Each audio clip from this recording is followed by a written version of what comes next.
on, man? It's your girl TampaMystic, and we are broadcasting live. What is that? Oh my gosh! I'm like, what is that music coming from? I'm over here hitting buttons and stuff. Like, listen. Oh no, that sounds like some drums coming in. That's not it, bro. She finna crank up a beat. Oh. It's your girl TampaMystic, man. We live, industry's most wanted. Yes, WARK 300. Doerilla, my co-host. What's happening? Man, not much. You already know what time it is. Look, I'm gonna find me a different speech for next Sunday. You gotta work on it this week. Gotta work on it this week. Yeah, man. So listen, we got the photo checking in. What's already, good, already what it is, man. What's happening? Boom. Finally in here, man. Finally, I've been trying to get to the show for a minute. Yeah. But now we ready. Now we turned up. Yes. Introduce yourself, bro. Check it out, y'all. It's 404 Suit. Everything at 404 Suit. You know what I'm saying? I'm a grader, baby. Born and raised. You know what I'm saying? That's how we do it. And we about to do some real big things for the 2021. Hey, please believe it, man. Like, bro, you were originally from Atlanta, so you, like you said, Grady, baby. We got a lot to talk about. Doerilla and I are both transplants. Hey, because we love this city and this culture so much, we had to pick our lives up and move here, you know. And he and I both moved here off the strength of just praying. okay. We ain't have no family or friends here, you know what I'm saying? So it's like we just picked up and moved here. Like, let's just talk about that, man. I always, anybody that's from Atlanta, I always have to have this discussion with them because, like, I love this city. I've been coming here since the 90s. Like, everybody knows I came here for Freaknik. Right. Oh, yeah. Them were the days. Bro. And we need to bring Atlanta back to that. But I sadly, I don't think it'll ever reach there. I don't again. either. There's too much, like this younger generation, no disrespect to the youngest, but they don't know how to act. They don't. And you can't even have an event like that because if somebody don't feel like they getting their end, they just, we don't want nothing to happen there. Absolutely. So, you know, talk to us about you in particular. We got Well, y'all check it out. You know, I've been in this music for about 20 years. I started out, my first things was I did a lot of stuff for the Memphis rappers. Okay. I produced Memphis Mac-E, Gangsta Boo. I've done stuff with Gangsta Boo, Skinny Pimp. I've done stuff with Sam and Sam from an A. You know what I'm saying? I've done, the list goes on, but I'm not a name dropper, so I'm going to leave it at that. I've been in this game a long time. I've ghostwritten for people that know it but don't want to say, you know, but, it be like that. But now, you know, it's all good. You know, it gave me my foot to stand on because now I know what I am capable of on my own. Absolutely. You know, so, but I done teamed up with old boy Kilo. We got a hot joint called Fila that we finna drop for y'all. It's an ATL. And we finna crank it up. We're gonna shoot a video. Y'all can welcome to come out. I'll be letting everybody know on the site when we shoot, and probably be next weekend. Okay, and, that's dope, man. So you inviting people to come check it out? Oh yeah, we're gonna do a big thing. You know, we're gonna do something big. You know, we're gonna have food out, and we're just gonna have a big, nice little shindig, and just have everybody have a good time and do some real old Atlanta stuff. You know, so have some yeekers out.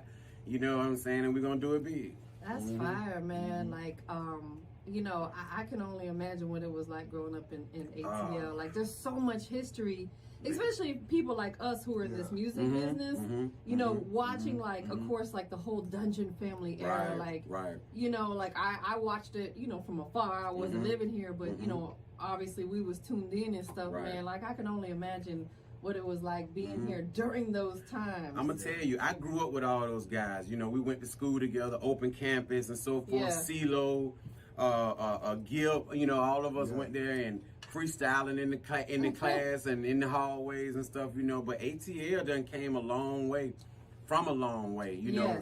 You know, we actually had our whole own sound here, you know, that was different from everywhere else because we just soaked it all up from everywhere, and it's like a melting pot in Atlanta, you know, so that's why Atlanta just seemed to be running the scene for so long because we everything.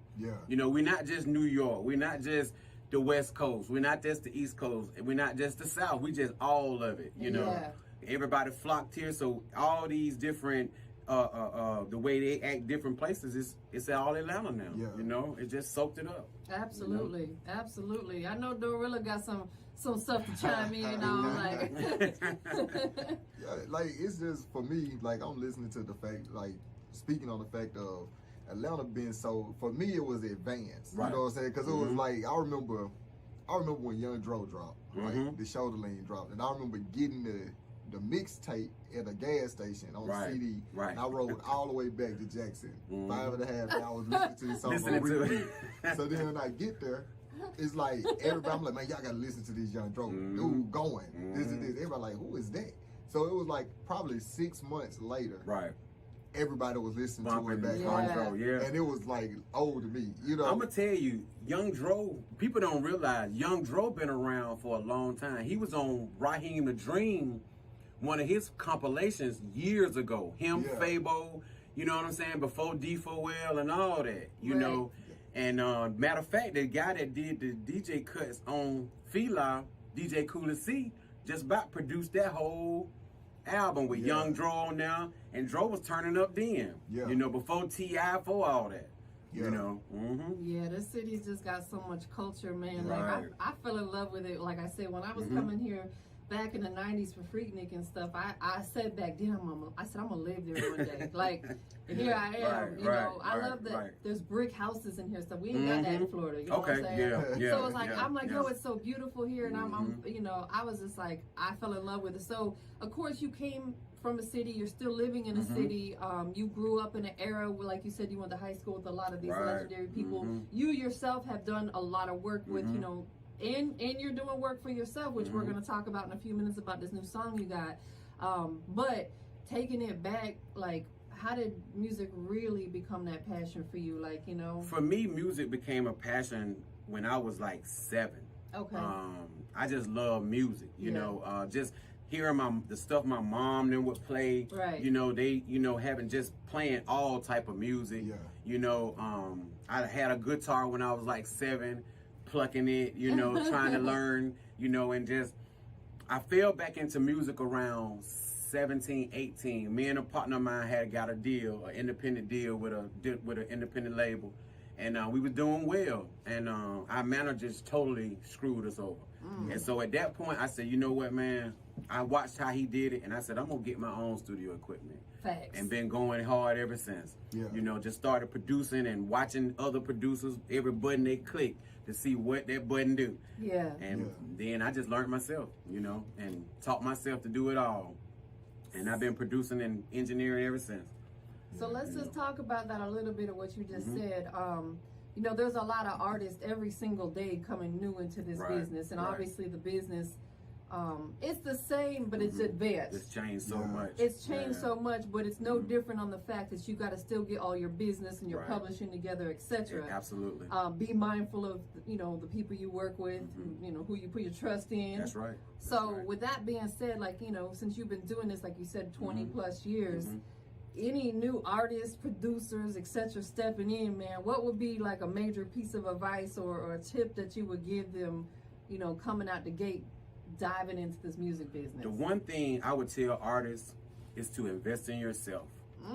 Don't expect no one to invest in you, because they trying to get a check too. Facts. And if you're going to go look for help from someone else, help them with their stuff first, and then they'll help you.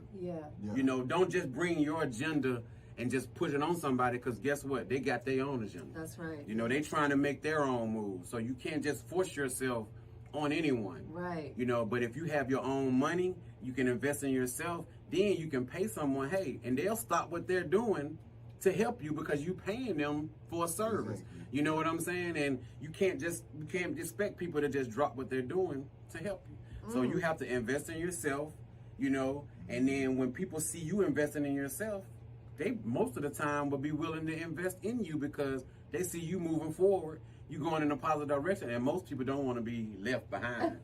Nobody want to be left behind. You don't board or get left behind. Go start moving forward, and everybody else gonna come. God gonna put the right people in your. He gonna take the wrong people away, and he gonna put the right people in. He taking us to church this morning. It is Sunday. As simple as that, though.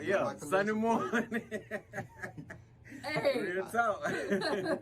I know Doerilla can relate to what you're talking about, and I certainly can too. You know, Doerilla is also, you know, he's an artist himself. He engineers and he produces, and he's got a whole setup at the crib. So you understand about investing. Talk about that a little bit, like, you know, the importance of that. I'm gonna put it like this: it's like you will sit around and play around with it, and then you'll be like, okay, if you drop a song and the quality ain't there, right? You know, people ain't gonna respect it like that. You That's know what I'm right. saying? That's You right. want everything to be. You got to think bigger than where you at or where you want to be all the time. So it's like when you start making investments, if it ain't nothing but promotional material, stuff like that, you got to think, I want it to look like I'm already where I'm at. Right. You know what I'm saying? Exactly. Because like somebody gave me a card. It was like a printout card, and I was like, they didn't even get a real like card. You know what I'm saying? But you try not to like shit on what they doing, but you know it's like in your head you be like. You want it to be professional. Yeah, because when people see something and it look good, they hear something and it sound good, it's like it make them want to go and check it out more. Exactly. You know. Exactly. It's like back in the day when people were handing out CDs with Sharpie written on it. Right. You know, maybe that's all their budget allotted for. But that right there made the game. People start selling CDs. I got 2 for $5. Yes. You know how you selling CD? People, the passion of music. People don't respect the talent anymore. Right. Yeah. Because it's just so anybody can just do it now. That's right. Facts. And they're not even doing it seriously. They're just doing it because it's popular. Oh, and that just waters it down. It waters it down. That drives me insane. Exactly. Like, if someone's a genuine artist and this is their real passion, let them do that. Right. Don't just do it like you said because it's the cool thing to do. Absolutely. This used to be very respected. Music used to be very respected art. You know. Yeah. I mean, people like Quincy Jones and people like that would say to you, what are you doing? Right. You know what I'm saying? What like they are would you ask doing? people like, what are you really doing? And you tearing up a whole culture of music because you just doing it for the fun of it, or just it's supposed to be fun, but you just doing it just recklessly. Yeah. You know, just because it's popular. It's absolutely. just no passion whatsoever. I would not change me growing up in the era I did of music. Right. You know what I'm saying? Me like either. I'm a 70s baby, y'all. You know what I'm saying? And like, you know, so I would say the 90s was the biggest influence of music in my life. Absolutely. Yeah. And to me, that's when, you know, I don't get it twisted, y'all. I love the artists that are out today. But man, that 90s era of hip hop and R&B is just untouchable. You know, one thing I'll say, and that I said this to someone and they was like, wow, you right. I remember so many songs from the 80s and 90s, 70s, 80s, and 90s. Yes. Half of these songs today you won't remember in 10 years. You won't remember them in 6 months. Right. It's so much. And it's nothing pure. Nothing talking about. Ain't nothing I've heard is a new experience. No, you're right. You're absolutely right. That's why the guys that came out, like you said, the 70s, 80s, 90s, even like the early 2000s. True. We could You'll probably remember those songs. We could probably all recite a song from that era somewhere. Absolutely. And it can still get played in the club today, and it can still turn the whole club That's up. right. You know what I'm saying? That's right. In fact, I got a legendary artist coming through a little later today. I can't tell y'all about it. You know what I'm saying? But they had a platinum song that you know back in the 90s. You know what I'm saying? So I'm excited about that because that was my era. Right. So let's talk about some of the people you've had the opportunity to work with, and like you said, you know, not necessarily you don't have to name drop or anything, but you know, who is that one person that you got an opportunity maybe produce for or something that just was such a dope vibe experience that you'd love to go back and work with them? I'm gonna give you an experience that I had that I worked with some people.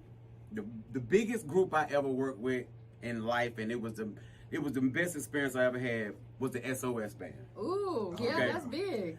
So my old producer, when me and my partner had a record deal, he was a keyboardist. Yeah. And when the SOS band was touring, he ended up having to play in for their keyboardist. So me and my partner sat in on rehearsals with them. Yeah. They were rehearsing SOS band, all of them, Raul, Sean, everyone. And we actually redid the song with them, Baby We Can Do It. And that was an experience, man, I would never forget. You know what I'm saying? Just to see them in there singing their songs and playing live. They actually did. I watched them in the studio do their whole stage show. Yes. You know, and I learned from them guys, and it was just like, it was amazing. It was amazing. That era, was amazing. again, I think, and again, this is not to discredit the artists that are out today, because I love y'all. You know what I'm saying? I love y'all. But nowadays, with technology, it's just a matter of pushing a couple buttons. That's right. Back then, they actually really had They actually played. They had to create, you know, like, what was the movie, the Queen movie? What was it called? Bohemian Rhapsody. Oh, I don't think I've seen it, but I know what you're talking about. What a great movie, bro. I watched it multiple times because like it tells the whole story and shows their journey and how they really got in the studio from scratch and with all the instruments and stuff. And it's like, man, it just, to me, like, I just love watching that. You occasionally seen an electric drum machine in those guys' studio. Yeah. And if it was to do like some different complex hi-hats or something like that, but they played everything live. Right. You know, from the piano, the keyboard, the strings, everything. They would bring in a violinist, you know, they would bring in you know, people to do that type of stuff. You know, it was just a whole, and that just made me feel like, and that's why I still use outboard. I never dropped a beat on FL Studio in my life. You know what I'm saying? I'm a hands-on person. Yeah. You know, I like to play all my stuff. You know, I like to play my instruments. You know, it's just different. It's just a different feel. We come from a different era. Yeah, it's a different feel. It's new music. It make you lazy though. I ain't gonna It really does. A couple of buttons. Yeah, that's what I'm saying. Even with DJs. Right. You know, like they don't have to carry the big crates and all that stuff and the turntables and stuff anymore. But like that's what makes it so overly saturated. Yes, exactly. You know? That's why it's so overly saturated. I'm going to tell you what messed the music game up. Mars Music. When they said you can come in and touch the stuff. Anybody could go in there and start learning how to produce, where you used to have to actually have passion enough to say, I'm gonna pay for me some studio time to get in somebody's studio. So it meant more to you, because if you gotta pay to go in somebody's studio versus just having a laptop doing it and then just do it yourself, it means more to you. You're gonna put that work in. You're gonna put some real true time and sweat in. But you could go buy a settle for $200. Exactly. And then sit at the house and be like, you don't value it as much. Ain't no value. Yeah, because you know, people do not value stuff they don't invest in. That's just what it is. That's you know what I'm saying? That's right. So let's talk about, like you said, 20 years plus in this business. Again, I know you've seen a lot of change. What would you say has been one of the best changes that you've seen within this business during your 20 years? The best change I've seen is the ability to reach a broad amount of people on your own, instead of having to have the machines behind you from the past. You know, the major labels. The social media is amazing for up and coming artists. Because you can touch people that you would never be able to touch.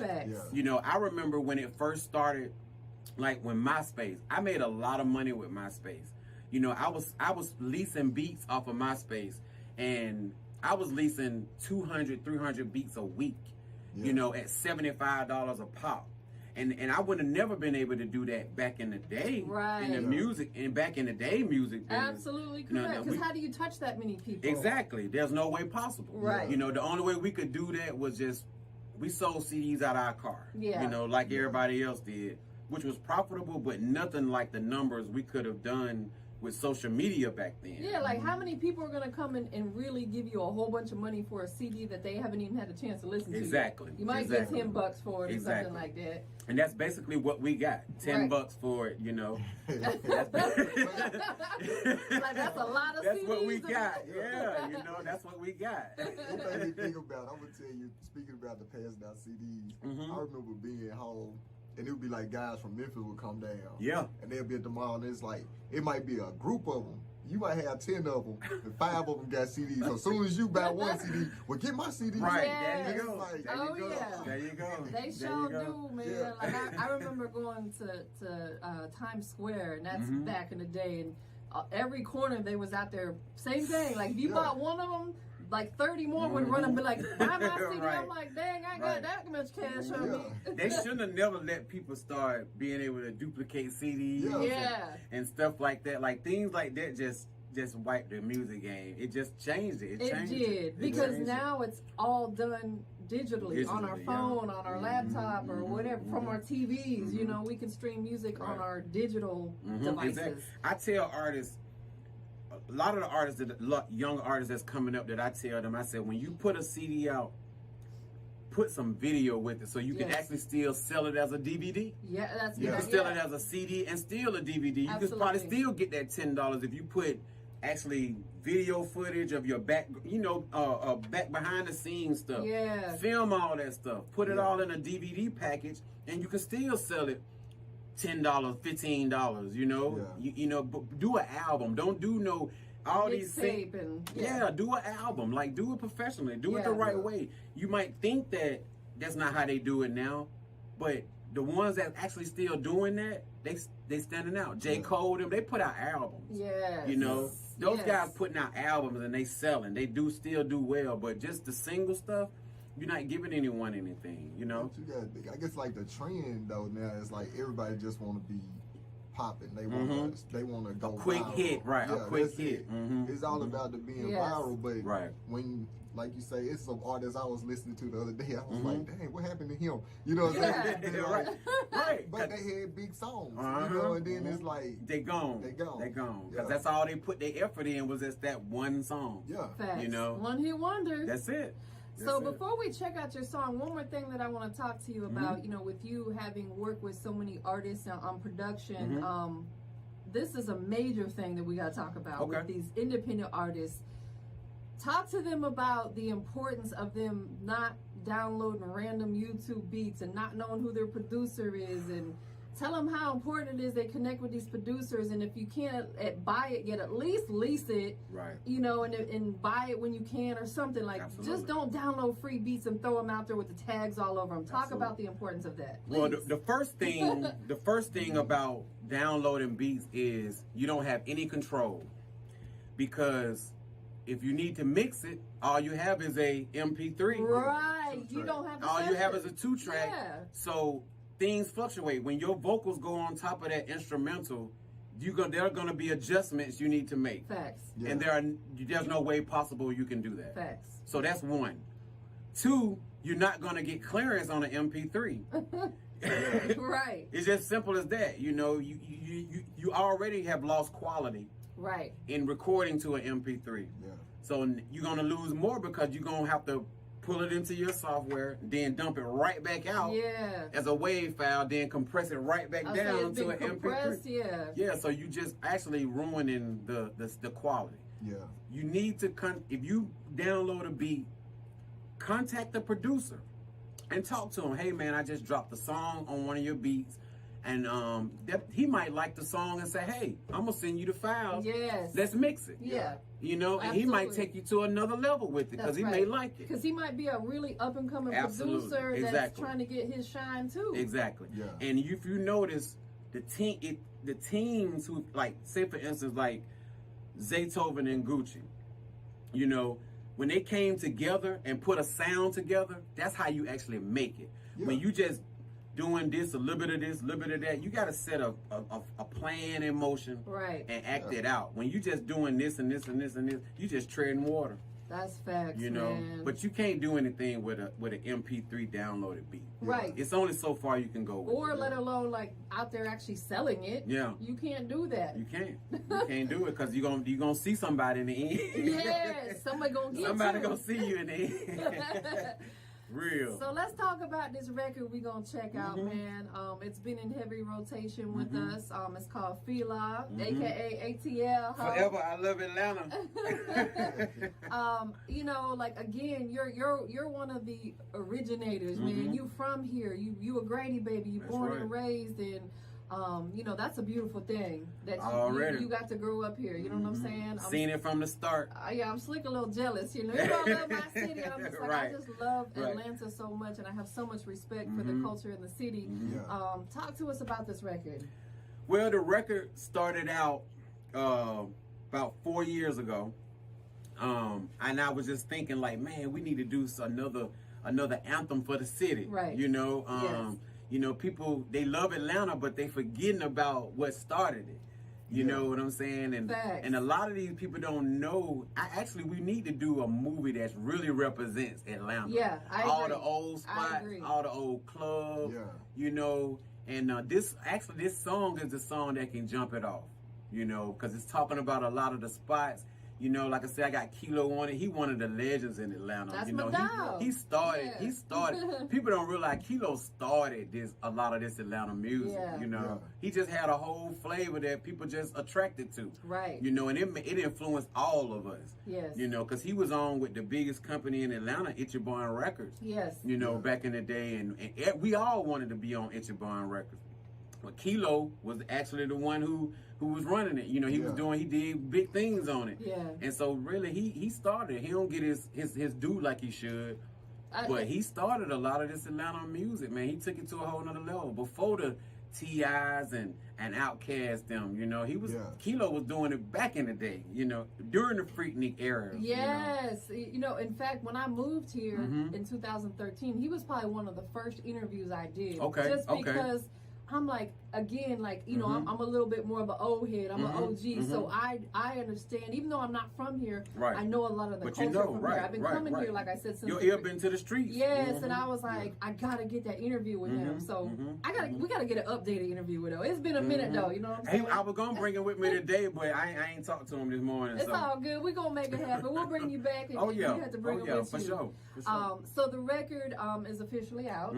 You know, for the people who it'll be on Spotify tonight at 12 p.m. 12 a.m. My bad. It'll be on Spotify. You can get it, and I'll be sending out links and everything so y'all can get it and check it out. And we definitely will be shooting a little short movie soon. Oh, that's fire. Oh yeah, that's dope, man. So for like people who want to get in contact with you, whether it be DJs and they maybe want some DJ drops, or artists want to get with you on features or production, what's the best way to reach you? 404 Soup. You can Instagram me. And that's the best way, and I'll hit you back. You know what I'm saying? We can exchange info, and I'll get back with you because I'm very reachable. You know what I'm saying? So, and I do return messages back. He's you a know, good dude, man. I don't just sit there and see somebody done hit me and I don't even. He is. He's very professional. You know, on it. Like I hit him up to confirm the interview. He immediately hit me back, said I'm there. You know what I'm saying? Like, you know, definitely a big shout out to you, bro. Like I respect you a lot. You've been doing this a long, long time. The feeling is mutual. Yeah, man. So I appreciate you coming through and bringing the good vibes and the good energy today. I appreciate you for having me. Oh man, it's all love. Anything else you got coming up that you want to let the people know about before we get into this record? The main thing we got coming up, y'all, is we're trying to put this tour together. Okay. We're putting a tour together. I'm gonna put the tour together for Kilo. Okay. It's gonna be like 12 cities. I'm working with some promoters right now to get it all together, and I'm gonna be needing some people for this movie. You know, we're gonna be needing some. We need some people for this movie, y'all. Come on out. I need a little role in that. Oh, most definitely. We putting it together right now. We putting it together right now. So y'all hit me at 404 Soup, and if you're interested, we'll talk about it. One of these days, I'm gonna bring my. Because you know, back in the day, we printed pictures out, right? Right. We couldn't wait to get to wherever and get them things developed. I'm telling you. I got stacks of pictures from Freaknik. I'm gonna bust them hoes out and bring them in one day. You know what's crazy? Is that back then I wasn't even interested in taking pictures. So I only have pictures of like my old cars and stuff like that. But I never really got in photos with people. Like I just never did it. I never had no camera with me until we got phones and stuff. Oh yeah. Me and my homegirl used to come up here, so we had to document it. Right. But I would love to. Honestly, I haven't gone through those pictures in years. I would love to go back through them because I might recognize some spots. You know what I'm saying? Exactly. You need to do that. We can use some of that stuff for the movie. Exactly. Yeah. I was like, I need to go through them. I got when I say I got like 2 stacks like this. Wow. Freaknik photos. That's crazy. Yes, to me that's you priceless. Sitting on a gold mine. You're sitting on a gold mine. Yes, absolutely. So we about to get into this record. Last but not least, anybody you want to give a shout out to? I'm gonna give a shout out to my boy Super Nate on the joint, my girl Ayana, my boy DJ Cooley C, and my boy Kilo Ali. Let's get it, ATL ho. ATL, ho. Give it to us to ATL, ho. ATL, ho. Y'all stay, Everybody in the ATL. facts, man. Y'all stay tuned for it. Come take a walk with me through the old ATL. What we call the fold. From the south side to the north side, east side to the west side. The home of Freaknik, the drunkest and biggest party ever. Oh yeah, they had to shut the city down. They couldn't contain what Atlanta was becoming, the party capital of America, and still running the music game. I'm so East Point, I'm so College, I'm so shady Grady. Fuck you, pay me. ATL like Dion. We don't fuck with peons. Me on Ponce Leon. Good gas, that's what we on. I'm so Riverdale. I'm so 559. I'm so Banneker. Bellwood, MD combined. I'm so Slim Calhoun. I'm so Orleans. I'm so Montrez, nigga. I'm so Cleveland Ave. I'm so Shawty Low. Shawty, y'all done it all. I done spit it, made it, had a ball. I'm so Elwood J. I'm so DJ Smurf. I'm so Silver Fox. ATL like Izzy Rock. I'm so Thomasville. I'm so Charles Disco. I'm so buying liquor on Sundays at the Pink Stove. I'm so Kilo. I'm so Jelly Bean. I'm so Maddox Park, nigga. I'm so Lonely Park. ATL.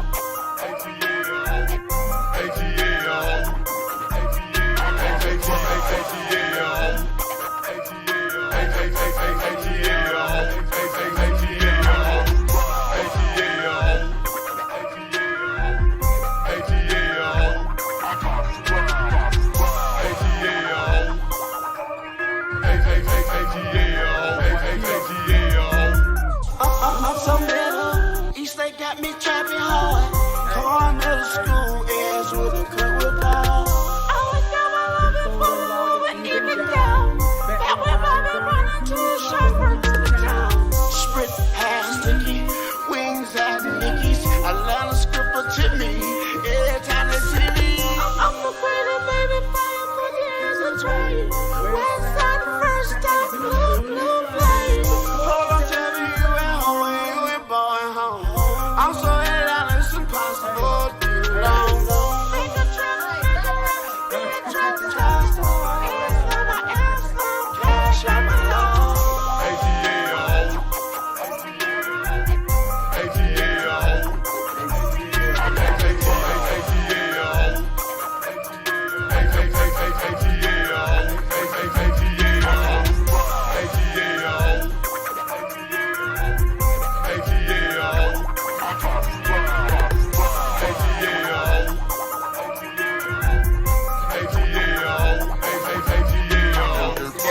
I wake up, I roll some loud and fake up. I stay on by the acre, ready, willing, able. Diabetes on my arm, GAP's my charm. Started out on Gabby, trapping was my hobby. Niggas tried to rob me. I came straight big bustin', automatic weapons. Fuck all of that tussin'. Westside grandma raised me. I came up in the 80s. Moved down here to Shady, and that's when I got paid. 100 miles and running on the corner, burning, cooking, cracking, dedicated and determined. Living out my dream, living like a king. Southside boy for life. I didn't pay that price.